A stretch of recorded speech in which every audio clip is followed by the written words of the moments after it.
Hey people, bien le bonjour, bienvenue sur ma chaîne Les Tests de Roro. Vous l'avez deviné, je vais vous proposer le test de Blade Runner 2049.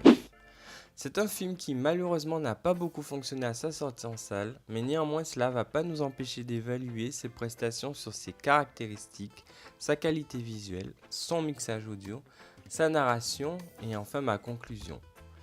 Alors, est-ce qu'on tient un incontournable pour votre bibliothèque cinématographique et technique? Réponse dans ce test.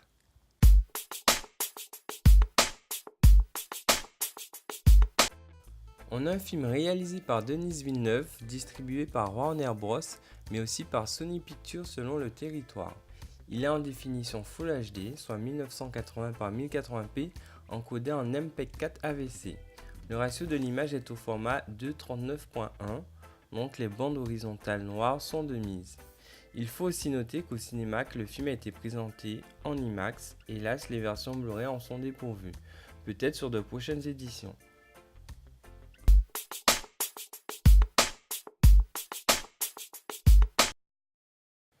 Écoutez, c'est simple, on est sur une qualité de visuel haut de gamme, vraiment. Déjà chaque plan, chaque décor affiche un travail remarquable de précision, de détail, de jeu de lumière, de jeu d'ombre, de lignes de force et des symétries dans les formes. Le rythme qu'affiche le film va de pair avec ses visuels car on ressent même parfois une impression d'arrêt sur l'image. Les contrastes sont profonds avec des noirs abyssaux. Les couleurs à dominante monochrome affichent un grand dégradé de teintes qui permet de lire chaque visuel, du premier à l'arrière-plan, tellement l'ensemble est nuancé et défini. Et que ce soit les parties où les couleurs dominantes sont grisâtres ou orange ou cyan, on distingue toujours autant les détails sur la poussière, la brume, la peau des personnages. Rares sont les films qui affichent une telle rigueur. On ne peut que saluer le réalisateur Denis Villeneuve et son chef opérateur Roger Deakins pour ce travail d'orfèvre. On est vraiment sur un top image, clairement. Mais j'ose espérer que l'audio soit à la hauteur.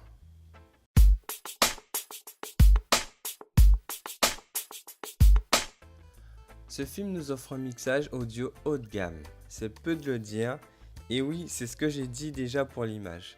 Dès les premières minutes, on annonce la couleur avec un jeu de graphes bien présent qui en dit long sur le film. Et comme pour son visuel, l'ensemble ne se tarit jamais au fil de la narration.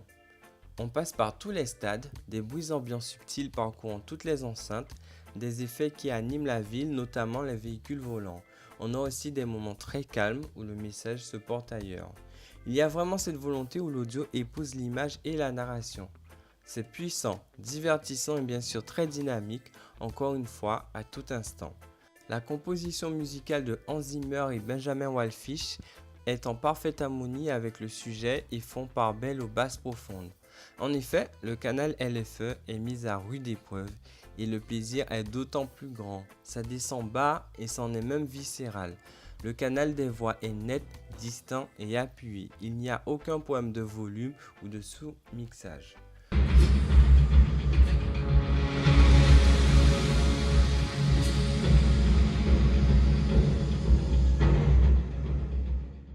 Peu de bandes audio sont aussi complètes, denses, dynamiques et généreuses que celle-ci.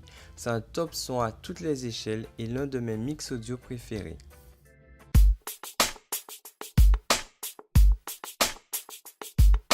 Je comprends pourquoi ce film a divisé à sa sortie en salle obscure, car ses qualités en font aussi ses défauts. J'ai beaucoup aimé le fait que le film prenne son temps de présenter ses personnages, son contexte et ses environnements. Mais il faut noter qu'en général, j'ai du mal à rentrer dans un film trop lent, mais pour le coup, la plastique du film y contribue tellement que je n'ai pas vu ces 3 heures passer. Et d'ailleurs, hormis la qualité hors norme des acteurs qui transmettent tellement à l'écran et une histoire traitant du rapport de l'humain à la machine intéressante, le souci du film, c'est qu'il apporte trop d'éléments de par sa plastique qui n'est pas forcément des plus accessibles. Peut-être trop contemplatif et de ce fait qui prend trop son temps. Mais personnellement, cela ne m'a pas gêné, du moins pour ce film, car on pourrait difficilement reprocher à celui-ci d'avoir une réflexion plus complexe sur ce qui est montré à l'écran qu'en général.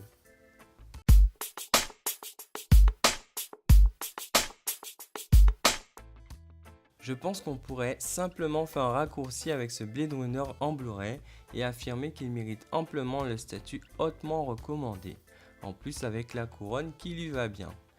Et ce titre n'est pas seulement un incontournable à avoir pour les collectionneurs, mais aussi un incontournable démo technique filmique à posséder. Franchement people, quand bien même l'histoire vous aurez pas pu s'embarquer que ça, je pense que c'est un titre à posséder.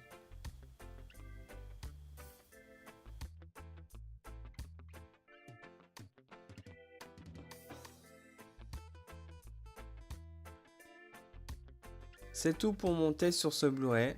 Si le contenu vous a plu, n'hésitez pas à liker et à partager cette vidéo.